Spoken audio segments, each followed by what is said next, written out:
Welcome back. And आज के class में हम लोग सीखने वाले हैं कुछ और एक दो अलग टाइप के फॉरफीचर और इशू के क्वेश्चंस। कल हम फाइनली करने वाले एक बड़ा क्वेश्चन जिसमें over subscription, actual calls in arrear, forfeiture और इशू, एंड तुम्हारा चैप्टर कल कंप्लीट हो जाएगा। बात रही बैलेंस शीट की, ठीक है, एंड कैश बुक की, तो ये दोनों टॉपिक हम इशू ऑफ डिबेंचर करने के बाद करेंगे। बिकॉज अगर तब तुम बैलेंस शीट सीखोगे तो तुम्हारे लिए थर्ड बुक के लिए बहुत बेनिफिशियल होगा। देन जब मैं तुम्हें after issue of debentures gap days दूंगी तो तुम बैलेंस शीट के प्रॉपर शेयर्स वाले क्वेश्चन और इशू ऑफ डिबेंचर्स वाले क्वेश्चन कर सकते हो। सो होपफुली कल तुम्हारी लास्ट क्लास रहेगी इशू ऑफ शेयर्स की, परसों तुम्हारा डाउट सेशन रहेगा। इसीलिए आज मैं रिकॉर्डेड ले रही हूँ सो दैट कि तुम्हें पता चल जाए कि तुम्हें डाउट कहाँ पे आ रहा है, ताकि वो तुम मुझे परसों बता पाओ, ठीक है। देखो, this question is a highly repeated question of CBSE और ये पिछले साल के सैम्पल पेपर में भी था, इस साल के सैम्पल पेपर में भी ऐसे क्वेश्चंस है। Vikram Limited forfeited 5,000 shares of Rahul who had applied for 6,000 shares। ये भी ओवर सब्सक्रिप्शन का ही क्वेश्चन है। बेसिकली देखो, विक्रम ने अप्लाई किए थे 6,000 शेयर्स, ठीक है। और जो ये बेसिकली हुआ क्या, देखो, एक बंदा है राहुल, ठीक है, उसके ये विक्रम लिमिटेड एक कंपनी है, उन्होंने राहुल के 5,000 शेयर्स को जब्त कर लिए, फॉरफीट कर लिए, जिसने अप्लाई किए थे 6,000 शेयर्स, ठीक है। मतलब उसने अप्लाई ज्यादा किए थे और उसके कम शेयर्स फॉरफीट कर रहे हैं। देखो, 6,000 उसने अप्लाई किए थे और उसके शेयर्स फॉरफीट कर रहे हैं 5,000। तो कभी भी अगर तुम ऐसे क्वेश्चंस देखो जहां पे एक शेयर होल्डर ने ज्यादा शेयर्स अप्लाई किए थे और उसके कम शेयर्स को फॉरफीट किया जा रहा है, this is a question of over subscription. And इस क्वेश्चन में तुम्हें हमेशा एक्चुअल कॉल्स इन एरियर निकालना पड़ेगा, ठीक है। उसके बाद पढ़ो, for non payment of allotment money of ₹5 and first and final call of ₹2। अब बेसिकली उसका 5,000 शेयर फॉरफीट क्यों कर रहे थे, क्योंकि उसने ₹5 अलॉटमेंट के नहीं दिए और ₹2 फर्स्ट एंड फाइनल कॉल के नहीं दिए। Only application money 3 was paid by him. सिर्फ आउट ऑफ ₹10 उसने ₹5 अलॉटमेंट और ₹2 फाइनल कॉल के नहीं दिए, ₹7 नहीं दिए, ₹3 बस एप्लीकेशन के दिए। और out of these 3,000 shares were issued at the rate ₹12, ठीक है। अब देखो, ₹10 शेयर है, ठीक है, एक्चुअल शेयर का पैसा ₹10, बट इशू के टाइम पे 3,000 शेयर ही इशू कर रहे हैं। याद रखना, 5,000 शेयर उसके फॉरफीट किए, लेकिन री इशू कर रहे हैं सिर्फ 3,000 शेयर। मतलब जितना फॉरफीट किया उतना री इशू भी नहीं हो रहा है, री इशू सिर्फ 3,000 हो रहा है। This is a very star question and this comes for 4 marks, ठीक है। और हम लोग ₹12 में रीशू कर रहे हैं, मतलब कि प्रीमियम पे रीशू कर रहे हैं, ठीक है। ₹2 तुम्हारा किसका हो गया, प्रीमियम का। Fully paid up, pass entries of forfeiture and reissue. अब मैंने तुम्हें क्या बताया, क्योंकि शेयर्स फॉरफीट हम कम कर रहे हैं और उस बंदे ने 6,000 अप्लाई किए थे, 5,000 ही फॉरफीट करे। This is a question of kind of over subscription, जहां पे तुम्हें एक्चुअल कॉल्स इन एरियर निकालना पड़ेगा। अब एक्चुअल कॉल्स इन एरियर तुम्हारा अलॉटमेंट में ही निकलेगा, क्योंकि जो भैया इसका ये ₹1,000 कम हम फॉरफीट कर रहे हैं, पर पैसा तो कहीं ना कहीं थोड़ा बहुत ज्यादा ही आया होगा। तो that is why we take actual calls in arrear, क्योंकि देखो वो तो एक यहाँ पे अलॉटमेंट का पैसा भी नहीं दे रहा है। मैंने तुम्हें हमेशा बताया ना कि जब एडवांस हो और एरियर हो, वहां पे हम क्या निकालते हैं, एक्चुअल कॉल्स इन एरियर। तो अगर तुम वो शेयर अप्लाइड अलॉटेड वाला टेबल भी बनाओगे तो भी सेम ही आएगा। बट मैं तुम्हें बोलती हूँ कि ऐसे क्वेश्चन में don't waste your time on making table. कैसे करना है वो अभी सीख लोगे बिना टेबल के, ठीक है। पर जो बड़े क्वेश्चन है उसमें तो टेबल तुम्हें बनाना ही है, क्योंकि वो प्रॉपर ओवर सब्सक्रिप्शन के क्वेश्चंस होते हैं। जब भी तुम्हें बताया जाता है कि इतने शेयर होल्डर को इतना अप्लाई किया गया, इतने को इतना, इतने को निल, ठीक है, वहां पे तो तुम्हें बनाना ही है। बट इस क्वेश्चन में तुम directly actual calls in arrear निकाल सकते हो। कैसे निकालोगे आओ बताती हूँ। देखो, अप्लाइड अलॉटेड तो तुम्हें दे ही दिया है। मैंने तुम्हें हमेशा सिखाया ना कि एक्चुअल कॉल्स इन एरियर निकालने के लिए तुम्हें अप्लाइड अलॉटेड ऐसे क्रॉस मल्टीप्लाई करना पड़ता है। पर देखो, यहाँ पे 5,000 तुम्हारा अलॉटेड है और उस बंदे ने इतना अप्लाई किया था। यहाँ पे लिखा हुआ है ना, वर्ड अप्लाइड फॉर 6,000 शेयर, तो अप्लाइड अलॉटेड तो पता ही है। तो सिंपल हम लोग निकालेंगे एक्चुअल कॉल्स इन एरियर। कैसे निकालोगे, देखो, यहाँ पे एक टेबल बनाओ, लिखो एक्चुअल एरियर ऑन अलॉटमेंट, ठीक है। सबसे पहला तुम्हारा एरियर ऑन अलॉटमेंट आ रहा क्या है, एरियर ऑन अलॉटमेंट। ये हमेशा तुम लोग अलॉटेड वाले से करते हो, मतलब 5,000 इंटू अलॉटमेंट का पैसा कितना है, ₹5। वेर इट इज, सी ₹5। इधर तुम्हारा 25,000 आ गया। लेस क्या करते हो, मनी रिसीव्ड ऑन एप्लीकेशन। तो यहाँ पे कैसे निकालते हो, applied minus allotted into application का पैसा। अप्लाइड कितना था, 6,000 माइनस 5,000, और तुम्हारा एप्लीकेशन का पैसा कितना था, ₹3। आया कितना, 3,000। लेस करो, 22,000 रुपीज तुम्हारा एक्चुअल एरियर है अलॉटमेंट में।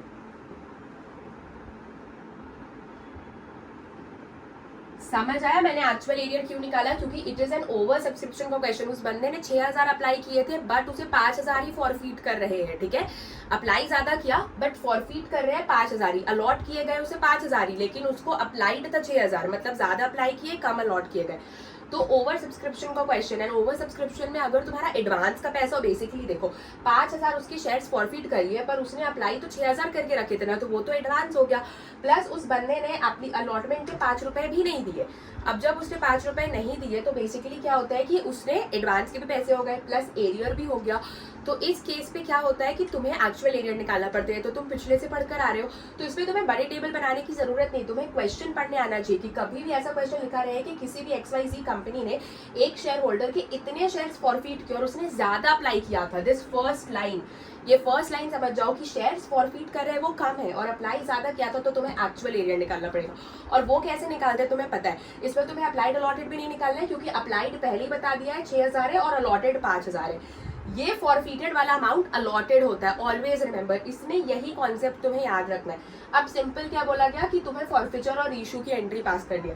फॉरफीचर की एंट्री क्या होगी? सबसे पहला देखो, equity share capital account debit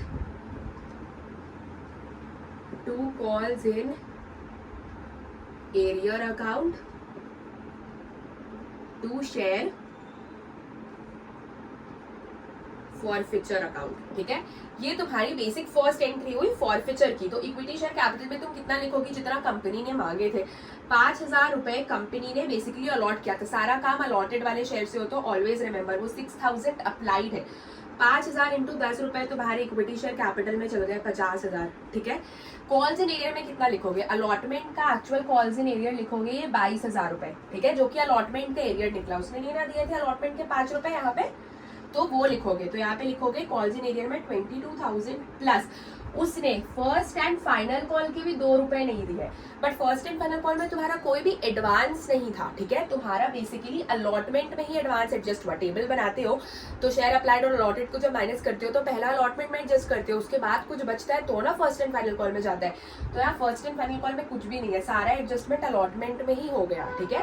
first and final call का तुम सिंपली क्या करोगे? यहाँ पे लिखोगे 5,000 रुपए जितने का तुम्हारा अलॉटेड शेयर है और अलॉटमेंट फाइनल कॉल के 2 रुपए, तो 22,000 प्लस 10, 5 2 10, 32,000 तुम्हारा एरियर है। और उस बंदे ने दिए कितने? वो तो सिर्फ बेचारा एप्लीकेशन का 3 रुपए दिया है, तो इधर तुम लिख दोगे 15,000। अब देखो हुआ क्या कि जब तुमने 5,000 इंटू 3 किया, जितना उसने दे दिया, तो तुम्हारा एक्चुअल अमाउंट नहीं निकला, ठीक है। क्यों नहीं निकला? क्योंकि यहाँ पे तुम्हारा एक्चुअल कॉल्स इन एरियर आ गया।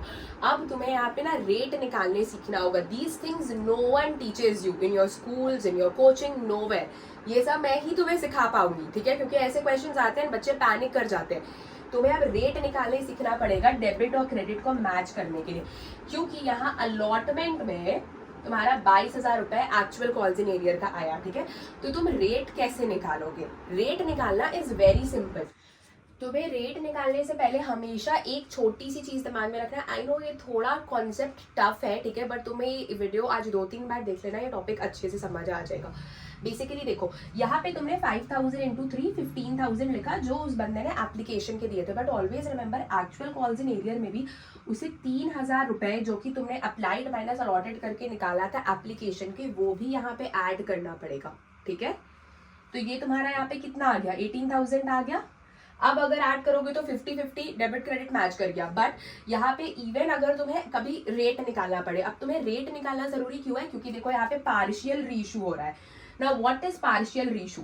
फॉरफीट करा 5,000, अगर रीशू भी 5,000 कर देता मतलब फुल्ली रीशूड था, बट 5,000 फॉरफीट किया और फिर हम रीशू भी कर रहे हैं सिर्फ 3,000, तो वो पार्शियल रीशू होता है। पार्शियल रीशू के लिए तुम्हें रेट निकालने आना चाहिए।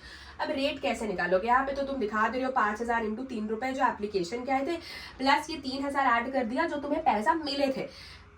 ये पैसा मिले मतलब उस बंदे ने 3,000 दिए थे, तब तो तुमने ये अलॉटमेंट निकाला ना कि 25,000 भाई उसका एक्चुअल एरियर और अलॉटमेंट था 5,000 इंटू 5 25,000, उसपे से तुमने ये 3,000 माइनस कर दिया, मतलब 3,000 उसने दिए थे, तो जब वो दे दिया है तो हम यहाँ पे 3,000 भी ऐड करेंगे। अब इसमें कंफ्यूज मत होना कि दी एप्लीकेशन के पैसे तो यहाँ पे आ ही रहे 5,000 इंटू 3, ऊपर भी हम एप्लीकेशन ही माइनस कर रहे थे। नो, ऊपर तुम अप्लाइड और अलॉटेड इनटू एप्लीकेशन के पैसे कर रहे थे, मतलब एक मिनिमम अमाउंट निकाल रहे थे, इसीलिए वो भी हम यहाँ ऐड करेंगे, और उसने जितना एप्लीकेशन का पैसा दिया दैट इज 5,000 इंटू 3 वो भी ऐड करेंगे। छोटी छोटी बात कॉपी में लिखते जाओ। रेट कैसे निकालोगे, always remember 5,000 into 3 15,000 plus 3,000, total कितना हुआ 18,000। 18,000 से डिवाइड करोगे अप्लाइड अलॉटेड शेयर को, किसको डिवाइड करोगे, मतलब जितना तुमने फॉरफिट किया ना वो वाला पैसा 18,000, कोई भी क्वेश्चन में जितना फॉरफिट का अमाउंट है वो डिवाइडेड बाय अलॉटेड शेयर्स, ये दोनों को डिवाइड करोगे तो तुम्हारा 3.6 आंसर आएगा। ठीक है, अब ये तुम्हें प्रॉपर पूरा लिखने का जरूरत भी नहीं है। अगर तुमने ये रेट कैलकुलेट कर लिया तो सिंपली ये इतना लिखने की जगह 5,000 इंटू 3 प्लस 3,000, ये लिखने की जगह तुम सिंपली लिखोगे 5,000 इंटू 3.6। अब अगर तुम इसको ऐड करो इंटू करोगे तो तुम्हारा 18,000 ही आता है। रेट का क्या इंपॉर्टेंस है आगे देखना। बेसिकली तुम्हारा फॉरफिचर की एंट्री हो गई, रीशू कर रहे हैं 12 पे, रीशू की एंट्री क्या होती है, बैंक अकाउंट डेबिट, प्रीमियम है, प्रीमियम 12 2 रुपए का प्रीमियम आ रहा है, 12 पे रीशू कर रहे हैं तो वो क्रेडिट हो जाएगा। यहाँ पे लिखोगे bank account debit to equity share capital account. Bank में कितना लिखोगे, जितना पैसा आ रहा है 12 का पैसा आ रहा है, लेकिन रीशू कितना कर रहे हैं 3,000 शेयर ही रीशू कर रहे हैं, पार्शियल रीशू इसको बोलते हैं। 3,000 इंटू 12 12 3 36,000 रुपीज आया। तुम्हारा इक्विटी शेयर कैपिटल में कितना जाएगा, जितना कंपनी ने पैसा मांगा था, कंपनी ने 10 रुपए ही मांगा था, 3,000 इंटू 10 कितना हुआ 30,000। 3,000 इंटू 2 रुपए तुम्हारा आ गया सिक्योरिटीज प्रीमियम पे 6,000, डेबिट क्रेडिट मैच कर गया। अब कैपिटल रिजर्व में क्या जाएगा, कैपिटल रिजर्व में जाने के लिए ही तुम ये रेट कैलकुलेट करते हो। ठीक है, हमेशा याद रखना जब भी पार्शियल रीशू होगा तो 3,000 रुपए से ही तुम कैपिटल रिजर्व में भी इंटू करोगे। देखो कैपिटल रिजर्व की क्या एंट्री होती है, share forfeiture account debit to